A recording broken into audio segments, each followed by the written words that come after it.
Satang Arsenal Maran laban Yokur ke antar Miami hadu arteli ki trofi. Kublai pi ki pelog para jor barok ki bajas ngutenar bersengap ya ki video ha kane ke channel. Te kane ke deru kawai kumsi bentah lor ke jingkeli balada ke antar Miami kan job ha kane ke final Eastern Conference kan Yokur trofi neam.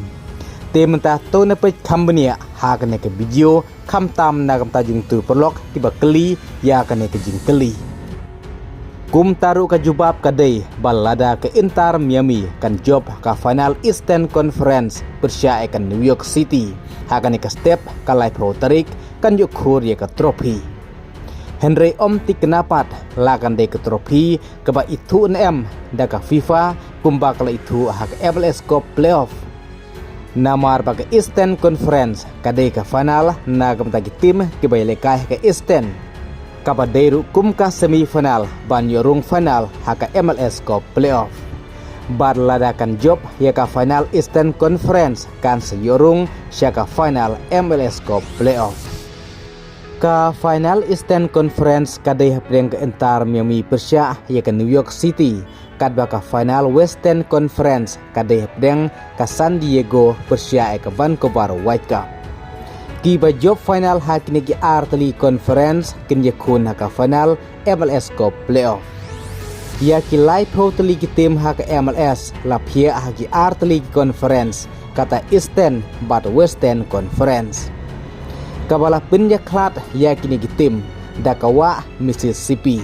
Kabadei kawa kabawan baar ka jingjrong hanot Amerika bar kabajrong tampat ha United States. Kata kamut kebasu syadu ka Gulf of Mexico. Kumtaya ki live hoteli ki tim ki baye lekai ha ke MLS la pia kat santeli ha ke Eastern Conference bat kat santeli ha ke Western Conference. Kumta ki top tim na kini ki arteli conference kinyo banyak kun final ha ke MLS Cup playoff. Ki top 7 tim kenyo rung direct syaka playoff kat baya kedan ke prapat ken pecer kum ka jingele kai pha ka jong ki arteli ki tim ha kedan ke pra bat ke kendai. Kumta kamut prateli ki tim na ka Eastern Conference bat prateli ki tim na ka Western Conference ke be kun direct ha ka round 16 ha ka MLS Cup playoff hadu laisin laiwat. Kadba ka jile ka haka quarter final ka jile kun kadai tang shisin bat kum juru haka final conference. Kiba job haka final conference kinyo bade kun haka final MLS Cup playoff. Kumta ka final conference kadai kum ka semifinal MLS Cup playoff. Henry kinyo kur tropipat na kabentak conference cup. Kumta kamut nagi Arsen yelekai lenter lada baro Arsen yelekai ke entar memikan job kan yukur arteli ki trofi. Kawai na kamta ke Eastern Conference bat kawai pat haka MLS Cup playoff. Henry omla ban penti kenala ka FIFA ke itu NM ya kane ke Conference Cup kadba ka bangalati kenahi kadaya ke MLS Cup playoff.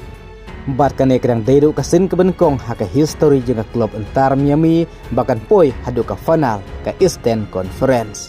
Bat kane ka jatang hadin menta balalai penyeso Messi sya kane ka klub Kublai Shibut.